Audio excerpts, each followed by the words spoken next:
Summary of Winter's Bone by Daniel Woodrell. In Missouri's Ozark Mountains, Ree Dolly lives with her family in an old house that sits on the edge of a big forest. Ree takes good care of her mother, Connie, who is medicated and lost to the present, and her two younger brothers, Harold and Sonny. They are having a hard time and don't have much food or comfort. Baskin, an officer from the sheriff's office, comes to Ree's house one snowy morning to tell her that her father, Jessup, who is a half-famous crank chef, is missing, just 1 week before his court date. For Ree's bond, Baskin says that her father put up the house and timber acres. If he doesn't show up on time for his hearing, Ree and her family will lose both the house and the land. The deputy is told by Ree that she will find her father. It's Ree's choice to start her search by going to see her cranky uncle Teardrop, even though he scares her. He lives a few miles away with his wife Victoria. Ree goes to see them and tells them she needs to run her father to ground. Teardrop tells Ree that Jessup shouldn't look for anyone else and tells her to stop her search. The more Ree presses him, the more he grabs her by the hair and shakes her. He then goes to his room. Victoria goes after them and comes out with $50. She gives it to Ree and tells her again to stay home. Ree goes to see her best friend Gail Lockrum, who dropped out of high school and married a boy from the area named Floyd. Gail and Floyd have a baby boy named Ned together. Ree wants to follow up on a tip by using Gail's husband Floyd's truck. She needs to get to the Arkansas border to see April, one of her dad's old girlfriends, but Floyd says no when Gail asks him for permission. Ree hitches a ride to Hawkfall the next day. Hawkfall is a village where some of her distant cousins live. Megan, a young woman, comes out of one of the homes when she gets there. Ree checks on little Arthur, who is a friend of her dad's. When Ree asks Arthur about her father at little Arthur's, Arthur dodges the question by saying he hasn't seen Jessup in almost a year. Arthur then flirts with Ree and offers her crank and weed. He tells her to leave when she says no. Megan tells Ree to talk to Thump Milton up the hill because he will definitely know where her father is. However, Megan warns Ree that Thump Milton scares her and might not even want to talk. Merab, Thump Milton's wife, turns Ree away when she gets to their house. Ree begs Merab to give her a chance by bringing up their distant family ties. Merab goes into the house and tells Ree that Thump Milton won't see her when she comes out after most of an hour. Ree yells at Thump Milton from outside the house because she is angry. Merab tells her to leave and tells her not to come back. Blonde Milton, Ree's cousin, is waiting for her when she gets home. He tells Ree that angry people all over the Ozarks are talking about her and how she should not have been looking for Jessup. Blonde Milton takes Ree to the wrecked remains of a meth lab that has been blown up. He says this is where Jessup was last seen. Ree says the meth lab has a lot of chin-high weeds, which means it's not a good lead. Ree shows her brothers how to shoot a shotgun at home because she knows they might need to be able to defend themselves sooner than she thought.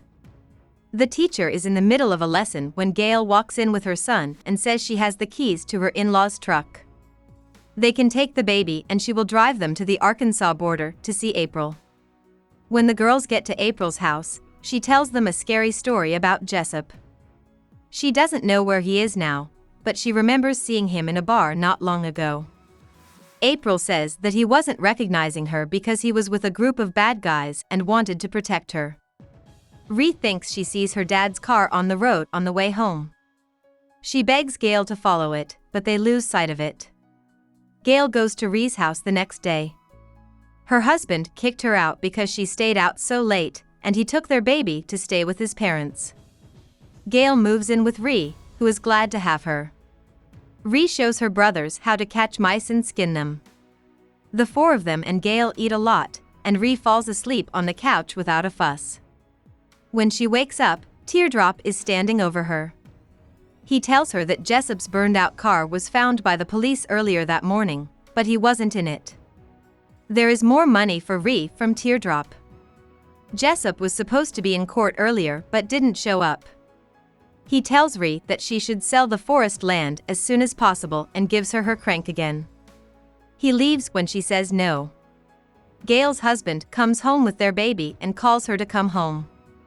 Her husband leaves the baby with Gail while she stays at Ree's. Mike Satterfield, a bail bondsman, comes to Ree's house the next day. Ree tells the bail bondsman that her father must be dead if he's missing his court date. The bondsman tells Ree that she only has 30 days to show to the authorities that Jessup is dead or her home and land will be taken away. No other steps can be taken to get them back. Gail told Ree not to go back to Hawkfall, but she does it anyway to Thump Milton's house. The front door opens, and Merab and 2 other women come out. They start beating Ree badly. When Ree wakes up, she is being held in a barn by many Thump family members, including Megan. When Milton comes up to Ree, she begs him to help her show that her father is dead. No one answers her words. People nearby say that the sound you hear is Teardrop's truck pulling up to the drive. As long as Teardrop agrees to stand for her, the Thumps will let Ree go. When he does, she is freed and given to him. Teardrop tells Ree that she owns him and that if she keeps doing wrong things, it's on him. Teardrop says that Jessup became a spy after being caught in another bust. Jessup told the Deputy Baskin about people who are competing with the Dolly clan. While Teardrop says he thinks 1 or 2 men killed Jessup, he can't be sure of who did it.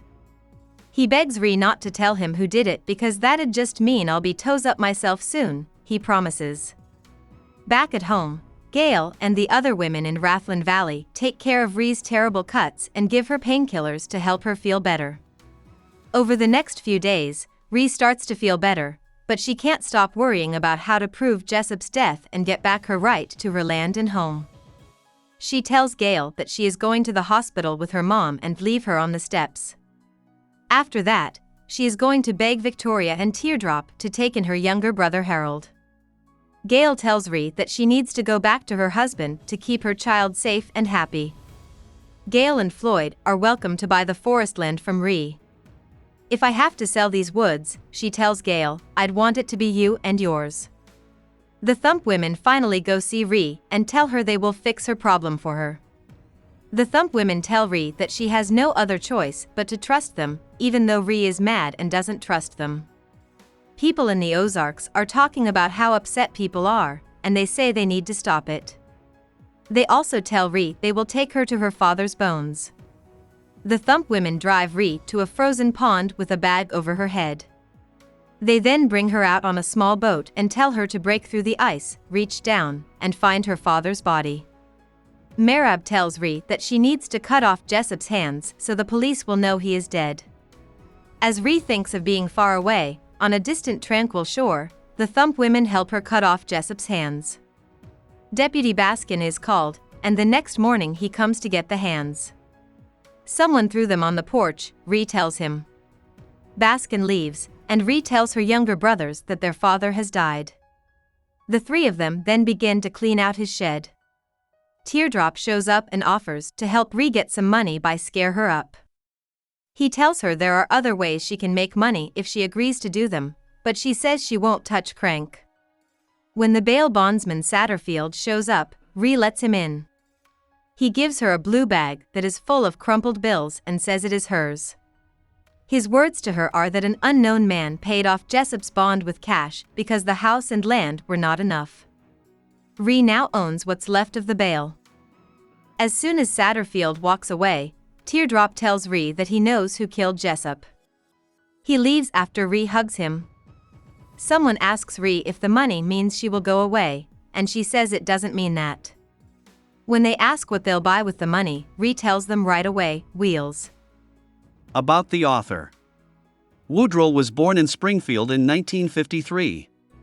He was raised in Missouri. He dropped out of high school when he was 17 and joined the Marines. After that, he went to the University of Kansas and got his Master of Fine Arts from the famous Iowa Writers' Workshop. West Plains, Missouri, is a small Ozark Mountain town near the Arkansas border where he lives and works. It is also the ancestral home of his family. People in the writing world know him for his country noir novels, which he says were strongly influenced by Greek conceptions of storytelling and tragedy. 5 of his 9 books have been named Notable Books of the Year by the New York Times.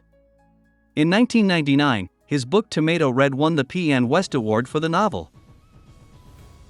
Hope we summarized it fully and you liked it. Please hit the like button and subscribe to our channel so that we are motivated to create more videos.